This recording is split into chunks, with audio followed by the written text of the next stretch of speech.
Abraham અકોર્ડ શું છે?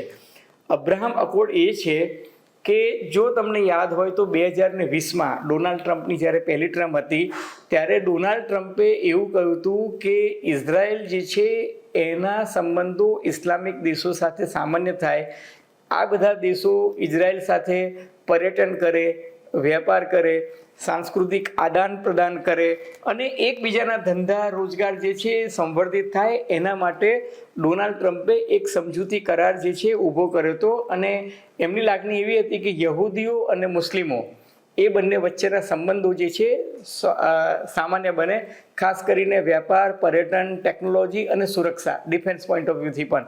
એનો અર્થ એ કે ખાડીના દેશોમાં શાંતિ અને સ્થિરતા થાય. પરંતુ મુસ્લિમ દેશો, ઇસ્લામિક દેશો કદી ઇઝરાયલનો વિશ્વાસ કરતા નથી, કારણ કે એમને ખબર છે કે ઇઝરાયલ જે છે એ ગમે ત્યારે મંત્રણા કરે, સમજૂતી કરી અને પછી એનો ભંગ કરીને હુમલો કરી નાખે છે.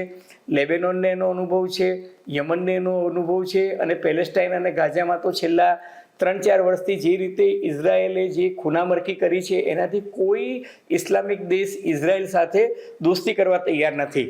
હવે ડોનાલ્ડ ટ્રમ્પે એકાએક જ્યારે આ વાત કરી ત્યારે એમને એવું કીધું કે ભાઈ તમે લોકો જો પેલેસ્ટાઇનને હાલ પૂરતા ભૂલી અને ઇઝરાયલ સાથે શાંતિ મંત્રણા કરશો અને અબ્રાહમ અકોર્ડ સાઇન કરશો તો જ આગળની વાત થશે.